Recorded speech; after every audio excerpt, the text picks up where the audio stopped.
Welcome to the importance and power of reading. I'm Michelle, the computer lady, your host. During some awful dark times in America, Black people were denied the ability to read, to learn how to read, to write, or to even own books. And that has hampered our communities up until this day. Now we're going to have important conversations about the importance and power of reading. Hi, everybody. Welcome to today's segment on the importance and power of reading. I have a phenomenal young lady. Oh my God, she does so many things. I want everybody to welcome Miranda Georgetown-Riley. How you doing, Miranda? Good. How are you? Awesome, awesome, awesome. Tell everybody about you, some of the things that you're doing, and where you live. Okay. Well, like she said, my name's Miranda, Georgetown-Riley. I'm from Baker, Louisiana. I am married to Roger Crowley. Well, 6 years this year. Um, we have a bonus son who's 19, a 4-year-old Magnolia, 4-year-old daughter Magnolia, David James. He just made 2 on Saturday, and we have a little one that we're expecting in April. Well, So that's a congratulations. yeah, thank you. Yeah, we're what my friend said, we're getting our starting five together. So we're almost there. But yeah, All right. I and what else? by the LSU people. Right. We'll see how that works. I'm LSU alumni, so I'm okay with that. I'm not mad at I'm not mad at you, but because the LSU is family, so it's all good. So, what are some of the things that you do for your business and some of the organizations that you're connected to? Okay. I'm the founder of the Magnolia Rose Foundation for Autism Acceptance. We create play dates, which are events for autistic kids and children of different abilities, different chromosomal differences, and neurotypical kids.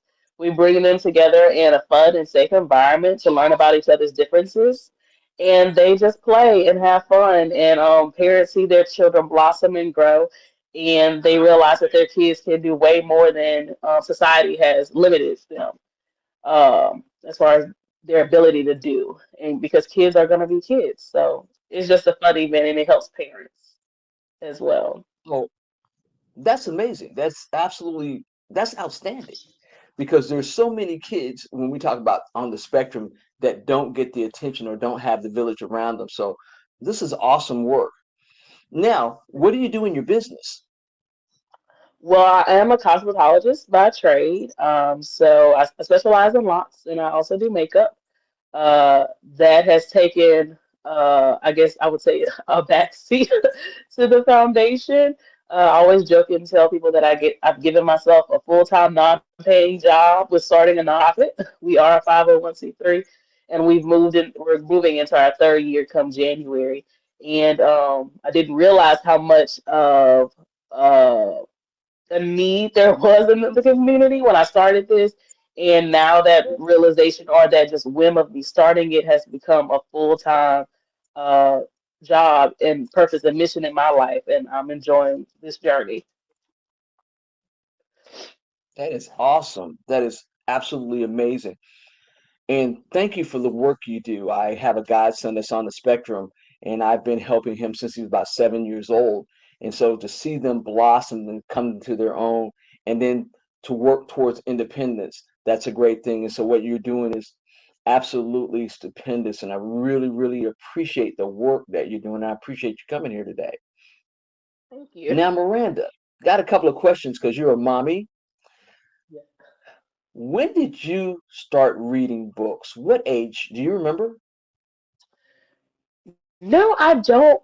I don't remember what age I started reading. I do remember that my mom had those hooked on phonics little things that that came with the cassette players Yeah. and we had the little books and everything in that, and I do remember listening to those and reading every single one of those little tiny books. Uh, I've always loved to read. Reading is me and my mom like we share books all the time. So I don't know. I think I've been reading for forever. It feels like it, but I've always had a joy for reading. That's for sure. So you've never struggled. You've always had a joy for reading. So I suspect since you were reading the little books, and I know your folks, you probably start reading about three or four easy. Probably something around there because of where I was going to daycare and then like kindergarten and then they put me. I was in the accelerated program as soon as I hit. I think it was like first grade how they did the measurements here. So I was already in what they call it gifted here in Louisiana. Those programs. So I was, I guess, yeah. I was doing above and beyond. So I was in those programs and stuff and reading above. All my issue was that. So not reading English, all that. I love that. Cool beans. Now, do you have or did you have a favorite book as a child? And so, do you remember what it was? Um, I, I'll say maybe it's I don't necessarily know if it was my favorite book, but it's one that I distinctly remember is The Hungry Caterpillar, just because I like the vibrant pictures and then because how the book changed, like the pictures get larger or like the pages get larger, not the pictures, but the pages get larger as he eats through the different things or whatever, and I always loved that book. And it That's was just pretty, like the artistry and everything. hey, whatever gets you to reading, and if you're drawn to the colors, absolutely epic. Now, is that a book that you share with your little ones? No, we do have some books, and my kids are. We have those. What are those like the 100 ones? They actually have a little library in their room. Excuse me, but they're more at the age of I just want to turn the page, not necessarily let you read to me. And they both like to sit with books themselves. My daughter, I always boasted like she's never held a book wrong, and I don't know if she can read. She's 4, but I really feel like when she sits down and she's studying the books, like she's paying attention. And then when I try to come over there and try to read to her, she's like, "No, Mama, I got this." Like, let me just turn my pages how I want to turn my pages and stuff. So they're interested in themselves looking at the pages, not necessarily me reading to them. That is, you know, I love babies, and so to see them coming into their own and grabbing a book, and it's like, mommy, even if I'm looking at the pictures, I'm interested in reading books. So, and I want to be a big girl, so I want to do it myself. That is Right. amazing. I love that. Now, what are you reading these days? You have any recommendations on books that you've picked up or things that you might be reading right now? What I'm reading, this is a family show, right? But You can share. um, okay, so I'll say this. I don't necessarily read books anymore. I do audiobooks, so I listen to books because I have toddlers. And me sitting down with a book does not happen anymore. So my audiobook files are humongous. I use Overdrive and now it's called Libby. Audible. I just started reading listening to these books by I want to say Jessica Smith. She's a black author, black fantasy author. And I love anything fantasy, anything that takes me out of my current world and brings me to alien planet or something a different time on Earth or even back in history, something like that. Nothing that's current, just something that I can just go away for a minute and be in that time because there's no real TV watching. It's Coco Melon and Bluey and Disney movies for me. So I need that. Like my books are Mommy audible good. book. That's That's my mommy adult good. time. Right. So I love it. it's mainly There's a lot of this because yeah, that stuff. Yeah. you've got quite a few. So Right. absolutely. Cool Yeah. beans. So, you want to share those titles with us if you remember them with this Um, particular author? Because somebody the might be interested in picking up these books to read themselves. this first one, because I'm almost done with it. It's because it's a series. It's three books, but I know the first one. It's called Jed, and it's about he was a genie, then he got let go. Then he free, not let go. But it's by I want to say Jessica Smith. Again, she's a black fantasy author.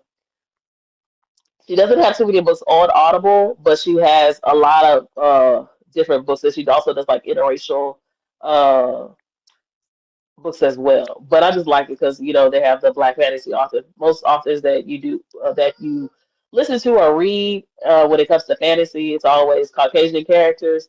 So this is interesting to have some black characters as the main I characters, not love just it. as like accessories. Oh, So I yeah. love it. I think that's phenomenal because I think as authors and being an author, and I see other sisters that are authors and they're delving into so many different realms. I think that's amazing. So thank you for sharing that. Now, as you know, this time flies pretty fast. We got to take a quick commercial break, and we're going to be back with my guest, Miranda, Georgetown-Riley, on the importance and power of reading. Everybody stay tuned. Hi, I'm Michelle, the Computer Lady, author and children's book publisher of the Mommy Readers Collection series of books. Well, we know how important it is for us to read, but we also know how important our public hospitals are. We're here in Atlanta. My public hospital is Grady. They saved my life, and I would like to give back, and I need your help to do so. I've created a new fundraiser called Building Towards Our Future. And what's going to happen is we're going to make sure, you and I together, that Grady keeps on serving the marginalized, the poor, and the indigent in the Atlanta metro area. All right, stay tuned for more announcements. I'm going to be telling you how real soon. Thank you for joining me in this fight to make sure that we can live with Grady.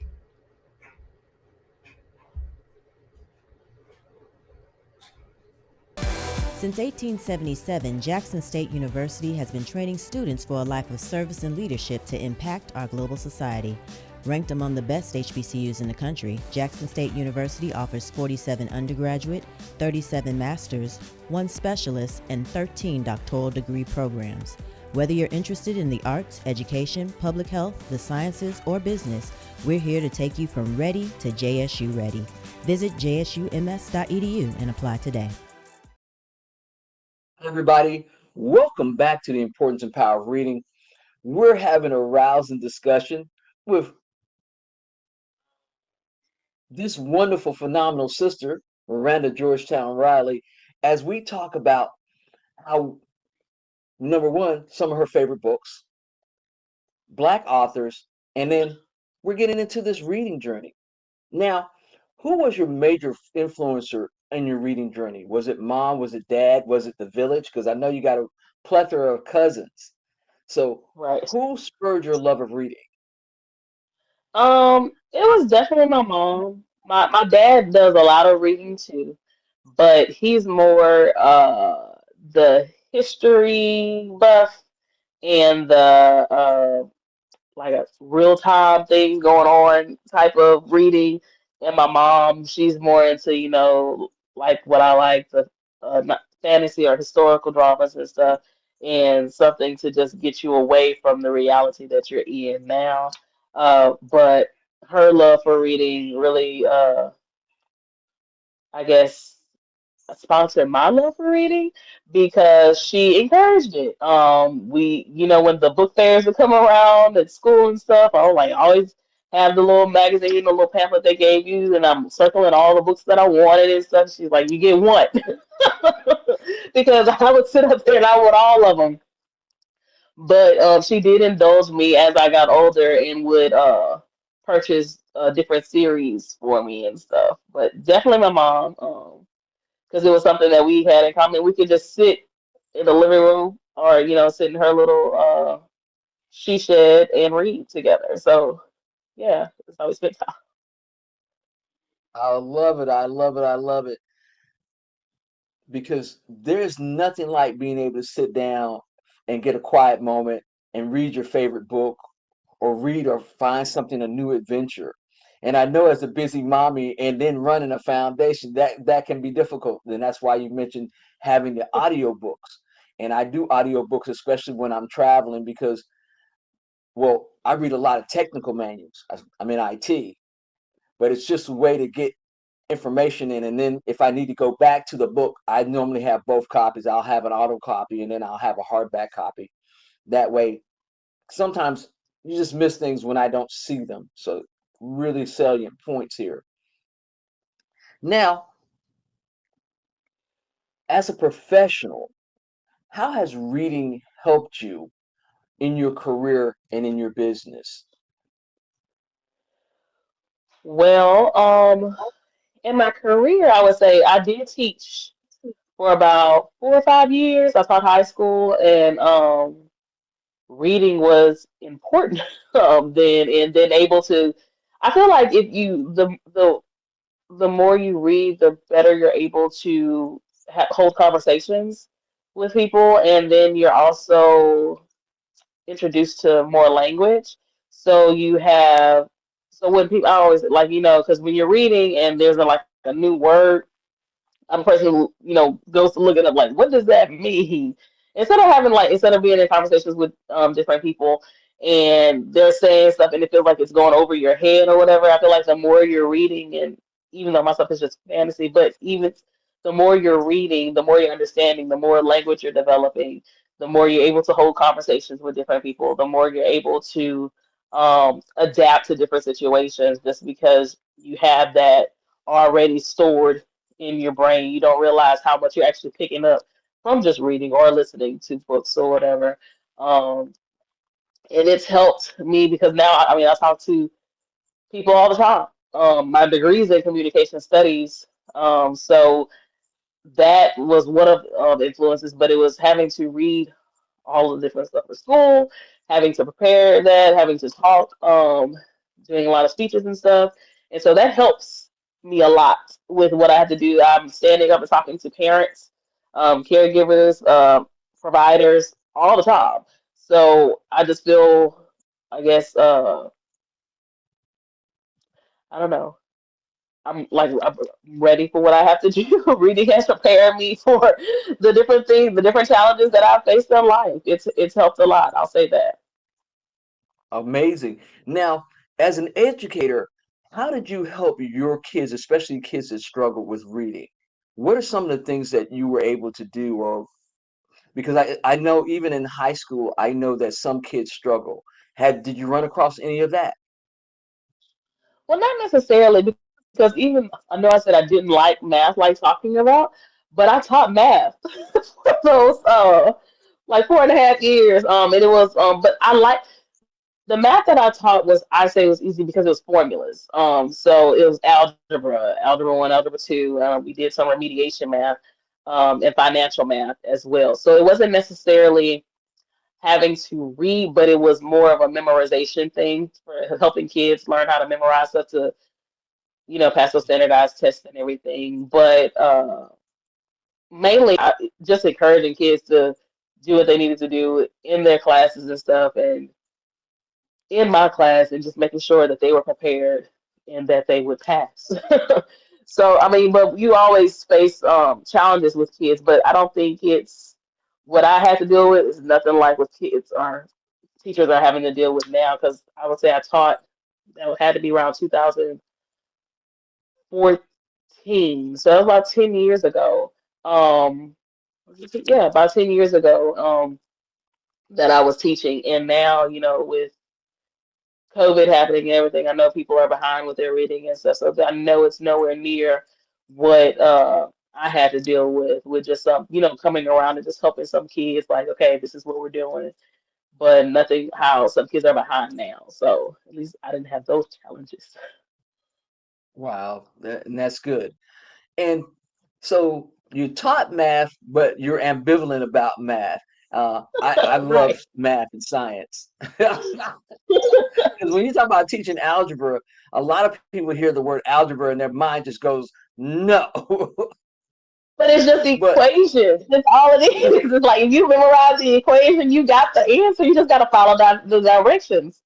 And so, I mean, well, I like that part. I've, I've, I've been telling people that for years because people are like, because I, attended college at 15. They're like, how can you attend? I was like, when you talk about math and science, all that's very finite.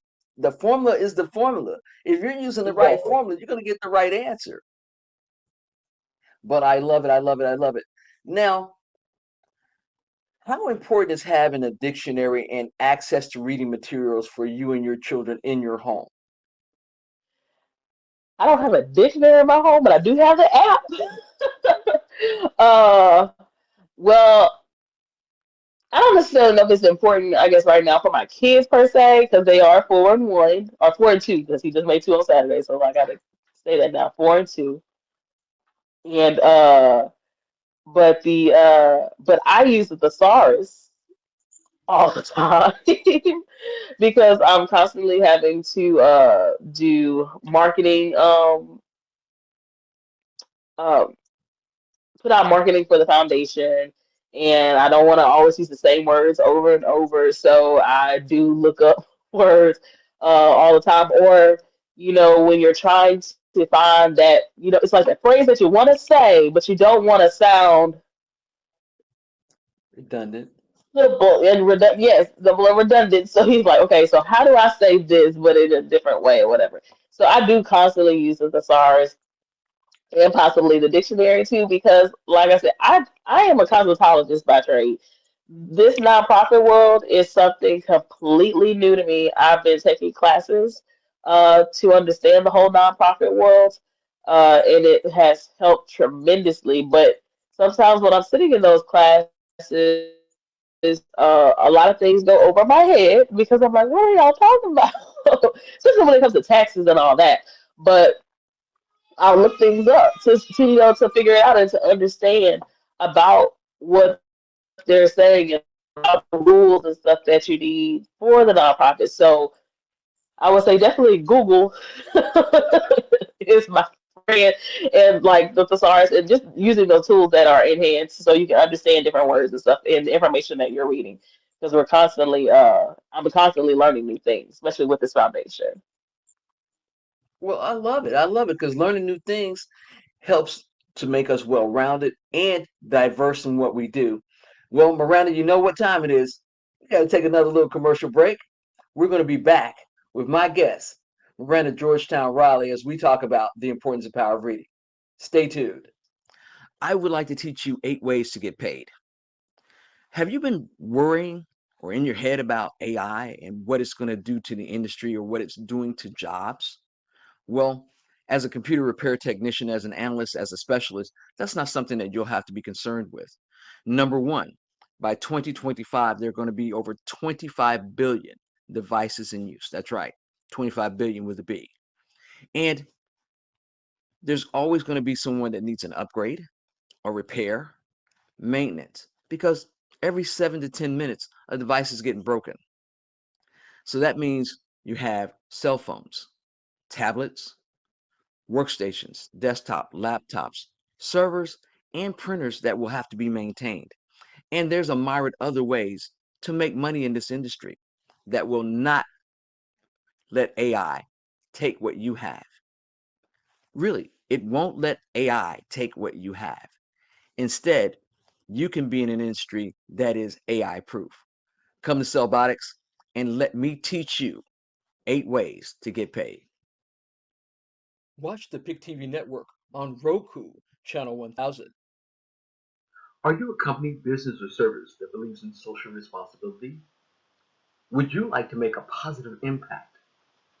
You can. You can sponsor this program and be seen by 2 million viewers on the PIC TV network.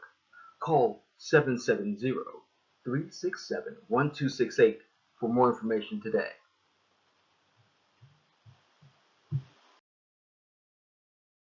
Hi, everybody. Welcome back to the importance and power of reading. I have a phenomenal young lady on my show today. She's a mom, she's an LSU graduate, and she runs a foundation. Miranda, welcome back to the show. Let's talk a little bit because you're an educator. Well, you were an educator, but now as a professional, let's talk about the state of literacy among our children, our adolescents, and our adults. And if we're not where we're supposed to be, can you give us some pointers or some ideas of ways that you would change things to make us or get us back on the levels that we need to be? Ooh, that's a tough question. But I know for a fact because I still do have friends who are professional, are teachers. That's their profession, and they talk about the literacy rates and how unfortunately we as a country just decided to pass kids for 2 years, just pass it in if they were ready or if they weren't ready. We just like, well, it's gonna be okay, and we just pass them to the next grade level, and those kids are just behind. Especially when it comes to literacy or even other subjects as well. I personally think that we should have just took a pause because I mean the whole country was basically on pause for those 2 years. I mean that of course it would have affected a lot of things with kids and their ages because as young kids they're so I'm 15 so I'm supposed to be a sophomore or whatever like they're very stuck on those things, but kids aren't weren't we've done a disservice to those kids because we just passed them and we didn't give them the tools that they needed. We should have elongated the school years a little while just to get those kids where they needed to be. I'm not necessarily sure how to improve on the ones who are already behind. I'm not going to say that I'm that professional that will be able to give that solution. But if anything, we need to have more access and more resources for those kids to be able to get on the same level that they need to be on. We should pay teachers more, and maybe they would be more motivated to help these kids, like maybe throughout the summer or something. Like, I mean, a couple summers missed won't hurt anybody just to get these kids where they need to be. Because I mean, I've been seeing stuff that kids are in seventh grade and still on a fourth grade reading level. Like, that's a little ridiculous. And that's only because we passed them for because we as a society just didn't want to be bothered and act like the pandemic really didn't affect these children when it did. It might not have affected everybody, but it affected quite a few. And I feel like it's our little black and brown babies that it did really affect. And I'm sure it affected other cultures as well. But it's like, well, we'll just pass them. It'll be all right. So that's another And thing. it, and I agree, it's not okay. So I like the fact that, hey, let's take a couple of summers, extend the school year. Let's get these kids caught up because if we don't prepare our children, they're, you know, headed towards a life of poverty if they can only get minimum wage jobs. And we're talking about AI now, Right. and AI and computerized jobs that we're doing menial tasks that, these kids won't even be able to qualify for if they can't read well. So I do like that. I like that it's a great suggestion. And the number one suggestion on that, let's pay our teachers more money because you think about it. Education is the foundation for everything that we do. Everything. Everything. How are we having teachers that have to teach and then go to a part-time job afterwards? And you're asking them to do all this work after class, grading Right. papers, seeing about kids, and you're not paying them. So I agree with you. 100,000 million trillion billion percent, as the kids would say. So Exactly. absolutely. Now, let's talk about because we talk about people being behind, but I find that our boys sometimes lack a little bit more behind than our girls. And a lot of that because, well, I got four brothers, and you got a host of cousin boys. They like to go out and play. They like to play football. They like to play sports. And sometimes they're not focused on reading. They're not focused on studying. How can we get our boys where they're studying more and get them more focused on reading? Well, I mean, I come from I have two younger sisters, and the first boy in our like I guess immediate family is my 2 year old. But I can say this just from my experience with teaching incentives. I mean that motivates anybody, but definitely a lot of these kids they can't, especially boys, like well they can't play in sports because they don't have the grades. Well then they since they can't play, they just don't worry about their grades no more. Like but I don't think because I know at one point they had put, and I don't know if it's still that way. I know they had brought down like a GPA or whatever, and it just we also don't need to do a disservice to the kids. Like they need an incentive. Maybe there's another type of team. I know there's JV, there's varsity, or whatever they have, eighth grade team, and then you have the sixth and seventh grade team when it comes to middle school. But some team for the kids to just be able to participate and have that as an incentive for them being able to do what they need to do.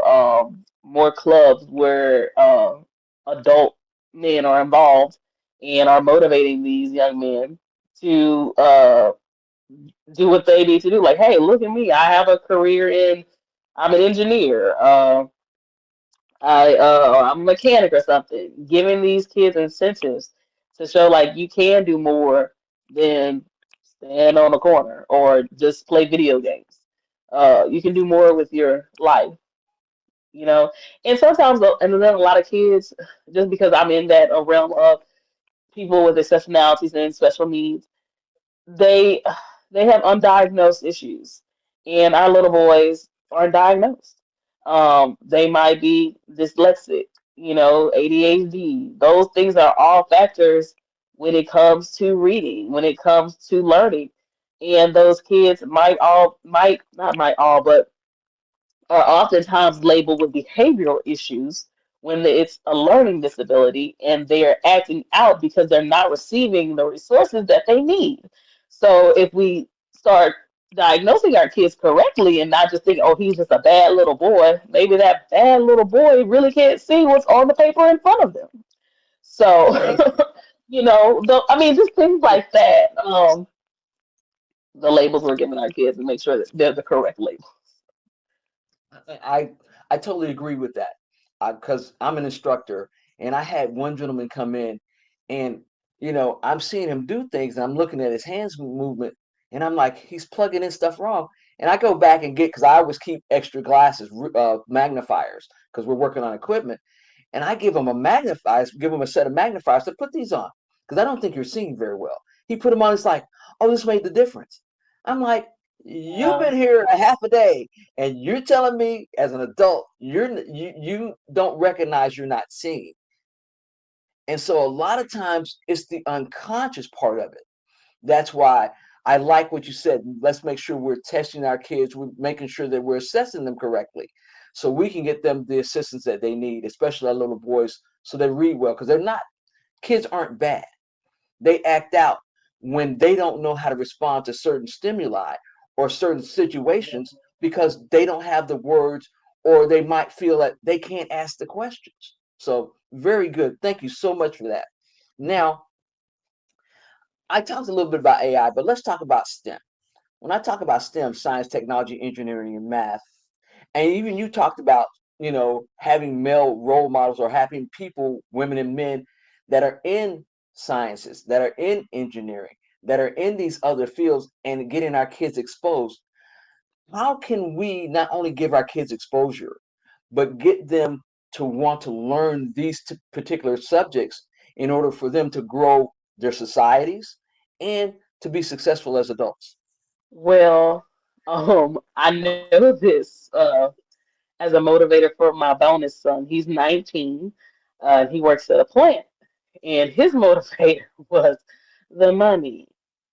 So, introducing these kids to not necessarily, well, yeah, letting them know like how their lives could be. Like, this is what your life could look like if you went into programs with that has to do with science, with technology, with engineering, with math, working at a plant at 19 years old and getting a very nice paycheck. I'm like, well, shoot, it took me a while to get a paycheck like that. But going into that and then him finding an interest in it and then wanting to go to a technical school and then moving on in that realm that we wanted him to go into to begin with. Because a lot of kids, I will say this, our goal right now is like, oh, my child needs to go to college, my child needs to go to college. I said the same thing about myself, but eventually I found a career where I went to trade school. That's when because I got the degree. I worked in the casino industry for 7, 8 years, and that was what it was. But I didn't find love for what I was doing until I went and got a trade. So different trades, because that I mean I know that comes with not as well engineering, math, and science depends on like because I mean there's AC, plumbing, all those different things that kids can be interested in if we show them like, hey, this is what it's gonna take. You can start this in high school if you have like some of the grades or whatever. So when you get out, you only have maybe a year left, and you're making the money, and you're living life like you want to live. You're getting under from under your parents' house if that's what you want to do, faster or whatever. But I really feel like because this generation definitely wants everything immediate, they need to see the I guess not necessarily the end of the what the road is, but what a future could look like. They need incentives to motivate them to want to do STEM, do actually excel in it. There has to be an end goal for them because they're not gonna do it if they just say, oh, science is great, you're gonna love it. But what is that gonna do for me? They need to see what it's gonna do for them. Well, you think about your Tyson Neil deGrasse. He's an astrophysicist. He makes great money. You think about engineers, people that work for Dow Chemical, Shell, all the different corporations. When you think about mathematics, poet laureates and people that are in mathematics are getting Nobel Prizes for some of the research they're doing. Also, when you think about mathematics, working at NASA, you guys live on the coast. If you work in an oil refinery, you got to know STEM. You got to know these basics in order to excel in these careers. But even in business, got to know your contracts. You're a nonprofit. Right. You go through a lot of contracts. In Mhm. order for you to be successful, you've got to know what these contracts state and how they work as far as your SOP, your standard operating procedures, and how this integrates and to serve your client. There's a lot of good things that come out of number one, knowing STEM, but STEM is also every day. Because I know you're a good cook, you're a mommy, and cooking is STEM. You got to know the recipes, you got to know the formulas, you got to know, how many cups of flour for that cake, how to make that. And all of that is part of math and science. The science of baking. I love baking. I'm not great at it, but we follow the recipe. Now, Right. make me cooking some greens. I can cook those greens. I know my ratio of water to greens. I know, my seasonings, all these things. But it's still part of science. It's the catalyst of how, cooking things off and how the water comes up to make them taste good. So we use them every day. And for my parents out there, making sure that when you're in the kitchen with the kids and they see you doing something, yeah, make sure that you explain that, yeah, these are STEM principles as well. So little things. I love it. I love it. I love it. Now, how do you make sure that your kids get the best education? How reading and they're inspired not only to read, but how this moves them forward in their future. Because I know that you have, like you said, your 19-year-old that you've been helping. How did you bring this about? How you bring this catalyst about so he knew that reading was important? Um, with him, I think it's really for you, especially with RJ. You need to know your child, and understand what they're going to do. Because I think sometimes we as parents, we put expectations on our children, and those are half the time those are our expectations, and we're not necessarily looking at the child and what their future holds and what they're wanting to do. So with him, we definitely spoke about, do you want to excuse me, do you want to do college? Do you want to do a trade? What do you want to do? Let us know what you want to do so we can help you get to that point. So you can know what classes to take to help further your high school education so you can get into that college if that's what you want to do, or you can get into that trade school, or you can take classes that'll prepare you for the trade school once you get out of high school. Um, Basically, just having conversations with your child and listening to what they want and not putting your expectations on them. Because I definitely realize that now, after getting a degree and then going back and get a trade. My high school basketball coach told me, when, not high school, Miranda, you should go to cosmetology school. And I was like, dude, I'm going to college. I'm not going to cosmetology school. Like, what do I look like going to cosmetology school? Now, mind you, I was doing everybody's hair for the games, for competitions, everything. I was doing hair all the time at school. I didn't go to trade to cosmetology school until I was 25 years old. So could I have not necessarily. I could. There was time that I could have definitely been making way more money uh, than I was for sure. So When you talk about cosmetology school, because people like cosmetology school, you gotta remember one of the first black millionaires was Madam C.J. Walker. She was a cosmetologist. right, Black hair care, baby. And the thing about it is, no matter what, a sister is not going to go without her hair done. Trust me, I go exactly. get a cut, I go get a wash and a cut, cut my little split ends. You're still talking about $150 for that. And well Mm. worth it because she's gonna silk press it and make it look all and make my ends all great. So there's a lot of money in it, and it's still STEM because with cosmetology, I know that you're a loctician, but you still need to And a know colorist, if you the, need to the know oils that are formula. good for the scalp. That's the whole thing. Yeah. So science does come into being a colorist, because I'm definitely doing formulas all the time to make sure that the color is correct. Because you can mess up somebody's hair, you can burn people's hair off. Like there is a lot that goes into putting products and stuff in people, and chemicals, because that's what it is. There are chemicals in people's hair. So science is definitely a major component to that, and math too, because you have to make sure you know what you're doing, that those formulas are correct. So Ratio is right, right. yes. That's, and so I am a big proponent of vocational education. I always have been. I was a welder by trade. I drove tractor trailers and buses, and I've even operated a train. Okay. Also, I do computers. So I believe that trades are phenomenal. Plumbers, electricians, but all of it you have to be able to read. So, yes, shout out to the vocational education.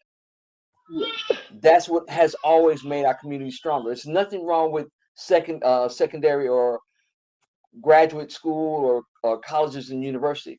Love them, but you need to do both. Even Carter Woodson Right. said you need both. You need that balance. So I love it. I love the fact. And then when I come down there, make sure you hook great auntie up, and All uh, right. we might get a little color in that hair. We never know. I got you. Well, baby,